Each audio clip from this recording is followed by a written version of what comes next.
ครับ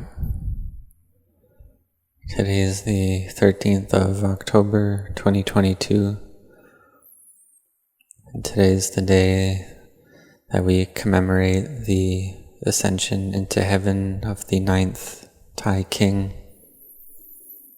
He was one who cultivated parami, spiritual virtues, to a very high degree, cultivated parami of many different types.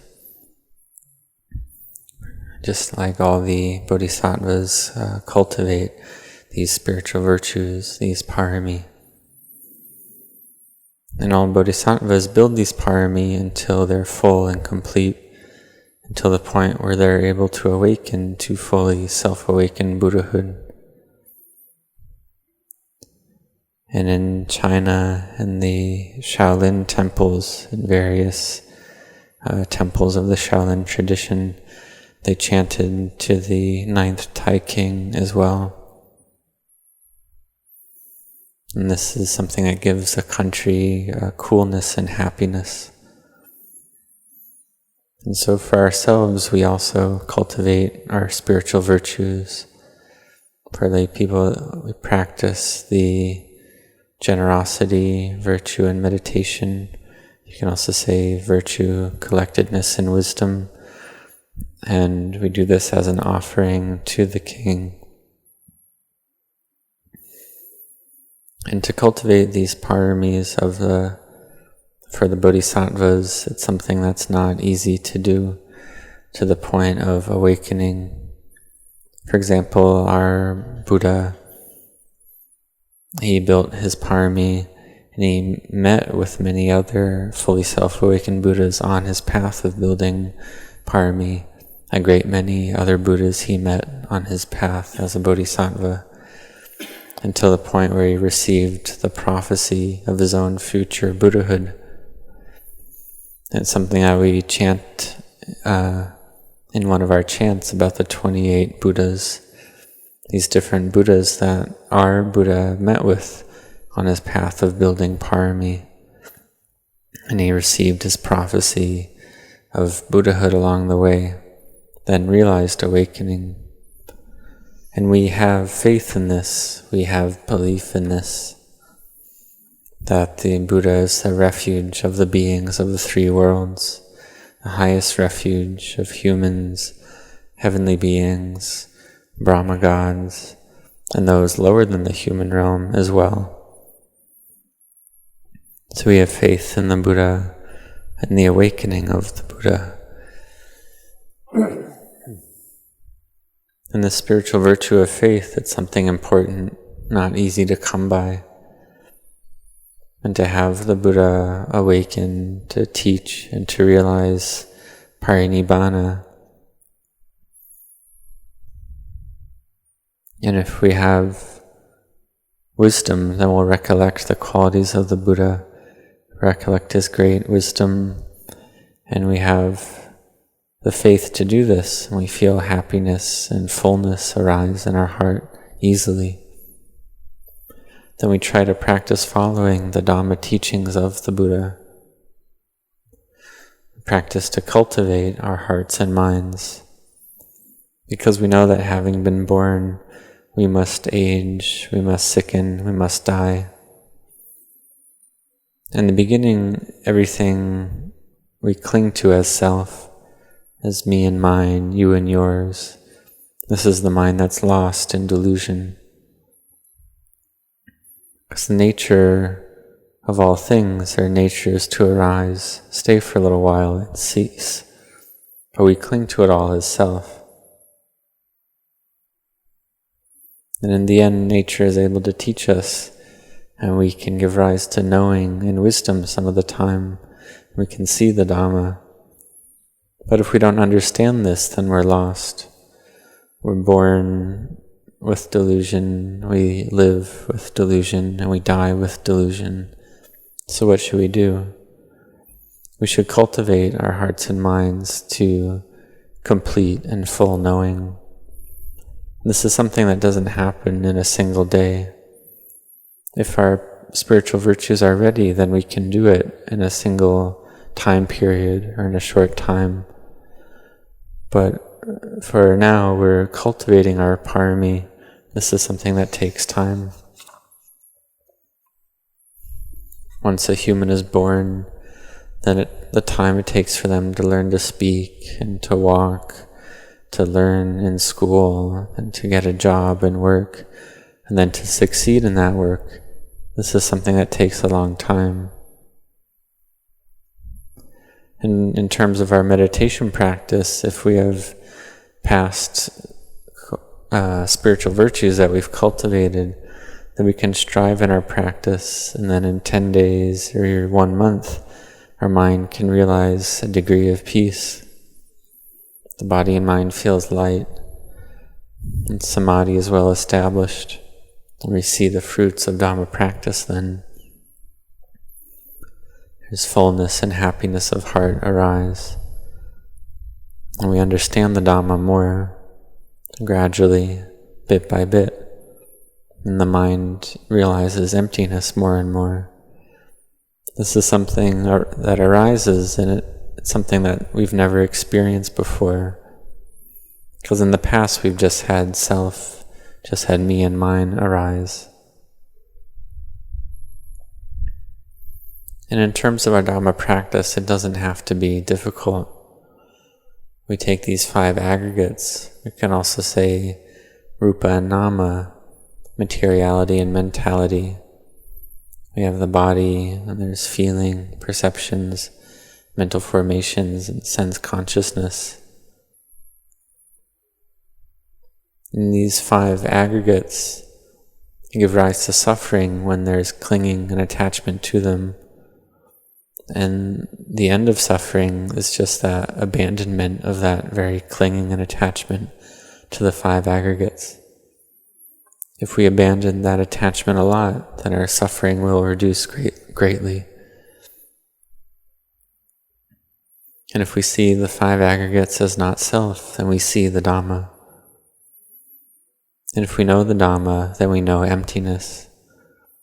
We see that the 5 khandhas are completely not self. This is something that can arise in our Dhamma practice with regard to materiality and mentality. And when the eye sees a visual form, this is also in the realm of materiality and mentality. The eye sees a form, and if our eye and our senses are functioning properly, and there's a visual form that's available to be seen, then the experience of seeing arises. But if the eye is not working, there's various problems with the eye, like with the retina, with the rods and cones, and so on. Or if the image isn't there, if there's nothing to be seen, then the experience of seeing doesn't arise. But the knowing element can know this, can know that one is looking but not experiencing the sight. And also the knowing element knows that when we look and we do see, so this is in the realm of mentality. And then if we feel that we hear something or feel something, taste something, smell something, or experience a mental object, it's all the same for all the 6 senses. When the appropriate sense, organ, nervous system is complete and functioning, then there is contact at that sense door. Then that's materiality and mentality arising right there. And the mind, the knowing element, it clings to this mentality and materiality as self. So we see something or we hear something. We see that the nerves in the ear receive a sound. But if the ear has gradually degraded, then the sound can be there, but the ear and the nerves in the ear don't receive that sound because they're not working. And in that case, we don't experience hearing, even though the sound is there. Or there's no sound. Even if the ear is working and the nerves are good, we don't experience hearing because there's no sound. It's also possible that there is a sound and the ear is functional, but there's no intention to hear anything. There's no interest or intent to hear, and we don't experience hearing in that case either. For instance, someone may call our name, but our mind is occupied elsewhere, and we don't hear our name being called. This is something that can happen. So we see that the experience of hearing, it's just something that belongs to nature. It's just a natural process. But the knowing element, the citta, clings to this experience of hearing, this mental experience of hearing, as me and mine, as self. The experience of hearing arises and ceases, but in truth it's just an illusion, it's a deception. There's no real reality to it. But if the mind lacks samadhi and collectedness, then we don't see this, we don't know this, and we cling to that experience. So in order to know this clearly, we need to have wisdom. So how do we get wisdom? How do we have wisdom? We have to train, we have to practice Dhamma. We need firmly established samadhi. We need firmly established mindfulness. These are the causes we need to lay down. We need to have virtue, restraint of body, speech, and mind, to see the drawbacks in the cycle of birth and death in samsara. Because we see that the qualities of greed, aversion, and delusion are there in the mind, giving birth to the sense of self continuously. We see that this birth of self has happened in our past lives all the way up to the present day, and that these lives don't last long, and no long time we die. That degradation happens. And we see that one who's died already doesn't have anything left. The earth element goes to the earth element, the water element goes to the water element, the air element goes to the air element, the fire element goes to the fire element. And having died, where do we go? We follow our karma. We follow the causes and conditions that have been laid down. Today, I had the opportunity to speak with a monk, as a senior monk, ordained the same year as myself, is the same age as myself. He's the abbot of the Sri Mahabodhi Tree Monastery in Sri Lanka, and now he is sick. He came here to Wat Marp Jan before to visit, and I joined him in the celebration of the Ruwan Welesiya Chedi in Sri Lanka, a very large chedi in the city of Anuradhapura in Sri Lanka. And he felt some concern that he might die before the Chedi festival. And he wanted to go to that Chedi festival before he died. But he was able to be alive long enough to go to that Chedi ceremony. Then not long afterward, he had to have a heart operation. And that was about 4 years ago. So the time has passed. And at this point, his body is done. It's exhausted.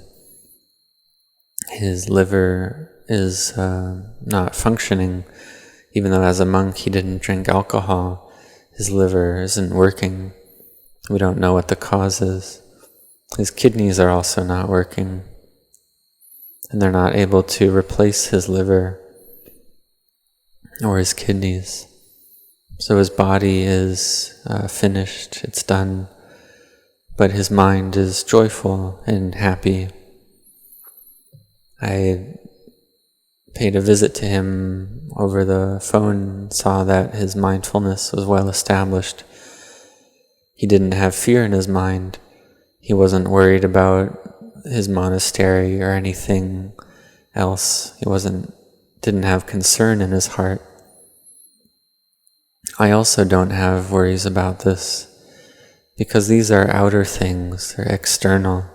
One can't do anything about them. but the mind is that which is important. Having died, where will one go? So therefore one must train one's mind to be better and higher, more developed, to bring the mind from one with thick defilements, to improve it, to build the quality of virtue, to have the 5 precepts well established every day. Then on the day off, the lunar observance day, one can observe the 8 precepts if one has time. One cultivates one's mindfulness bit by bit. And this can be hard to do, this cultivation of mindfulness. And why is that? Because the mind is used to being lost in proliferation all the time. Whenever there is sense contact and receiving sense objects, the mind proliferates based on them. Proliferates about this story and that story. Proliferates about this experience and that. The mind just proliferates like this without ceasing. Have we ever seen the mind be still before? For the mind to be really still.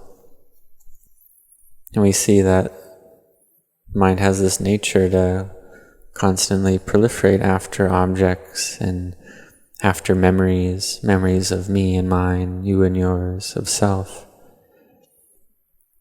So therefore we need to train and practice to give rise to peace and collectedness, to make the mind firmly established, to have mindfulness firmly established, in order to give rise to wisdom, this all-around knowing, to know conditioned things fully and completely for what they are, to know materiality and mentality. Then one is able to start to understand. The mind becomes still bit by bit. The mind becomes still in samadhi. Then we're able to learn and understand. Because to learn various subjects in the world, understand outer subjects, if there's too much sound on the outside, there are too many disturbing sounds or troubles, and if the outer environment's chaotic, then we can't learn that subject. We can't study because we can't focus our mind. This is something subtle, this need to bring the mind to stillness. And we need to have samadhi, to have collectedness, to bring the mind to samadhi first. To bring the mind, and then having brought the mind to samadhi, then we're able to bring the mind to the state of having no defilements, having peace. But first we bring the mind to mental seclusion, to citta viveka, to peace and collectedness. Then the mind's able to learn and study that all materiality and mentality is impermanent, stressful, and not self. Learning this is able to destroy the attachment in the mind, the attachment to the 5 aggregates, to destroy that attachment bit by bit, to bring the mind to emptiness bit by bit, and then to see the Dhamma. And having seen the Dhamma already, and one contemplates the body, one gives rise to knowledge and understanding. And this is something that's been closed off to the mind for a long time. The mind has thought that the body is something beautiful for a long time, but then it starts to understand that the body is something not beautiful. When the mind sees it as not beautiful, then the mind is pure and bright and joyful. The mind sees the body as just these 4 elements of earth, air, fire, and water that are of the nature to degrade, and emptiness arises in the mind. And one contemplates the body, it's just composed of various parts and natural elements, something that's empty, it's not beautiful. And this is when the mind starts to feel and see the Dhamma deeper and deeper. Then we really know and see that these qualities of collectedness and wisdom are important. When one sees like this, then one isn't tired or weary of one's meditation practice.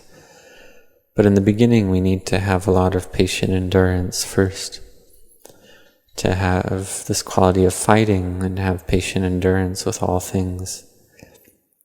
If we have a lot of spiritual virtues already accumulated, then it goes quickly. In 10 or 15 days or 1 month, we can reach a level of samadhi if we have a lot of old parami.